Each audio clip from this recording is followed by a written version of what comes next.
ਮਾਜੇ ਡੋਗਰ ਸਾਹਿਬ ਨੇ ਜੀ, ਲਾੜਾ ਜੀ ਅੱਜ ਇਹਨਾਂ ਦੀ ਸ਼ਾਦੀ ਹੈ ਮਾਸ਼ਾਅੱਲਾ। ਇਹਨਾਂ ਨੂੰ ਦਰਿਆ ਪਾਰ ਕਰਵਾਉਣ ਲੱਗੇ ਆ। ਅੱਲਾਹ ਪਾਕ ਇਹਨਾਂ ਨੂੰ ਖੈਰ ਸਲਾਮ ਦੀ ਲੈ ਕੇ ਜਾਵੇ ਤੇ ਵਾਪਸ ਲਿਆਵੇ।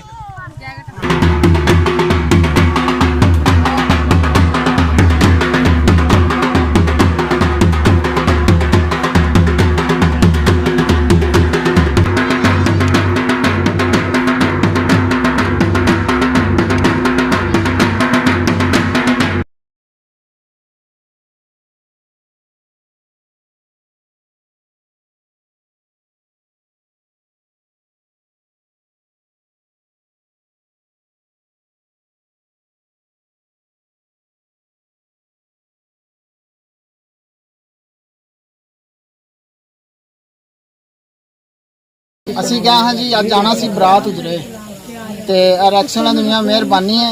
ਇਹਨਾਂ ਪਹਿਲੇ ਸਾਨੂੰ ਉਧਰੋਂ ਟਪਾਇਆ ਦਰਿਆਓਂ ਪਾਰ ਉਰਲੇ ਪਾਸੇ ਤੇ ਬਾਅਦ ਤੇ ਅਸੀਂ ਹੁਣ ਲੇਟ ਹੋ ਗਏ। ਉਜਰੇ ਗਏ ਸਾਂ ਬਰਾਤ ਨਾਲ ਤੇ ਅਸੀਂ ਲੇਟ ਹੋ ਗਏ। ਇਹਨਾਂ ਦੇ ਮੀਆਂ ਬੜੀ ਮਿਹਰਬਾਨੀ, ਇੰਤਜ਼ਾਰ ਕਰਦੇ ਰਹਿਣੇ। 8:10 ਹੋ ਗਏ ਨੇ ਤੇ ਸਾਡਾ ਇੰਤਜ਼ਾਰ ਕਰਦੇ ਪਏ ਨੇ। ਹੁਣ ਇਹਨਾਂ ਦੀ ਮਿਹਰਬਾਨੀ ਸਾਡੀ ਬਰਾਤ ਸਾਰੀ ਪਹੁੰਚ ਗਈ।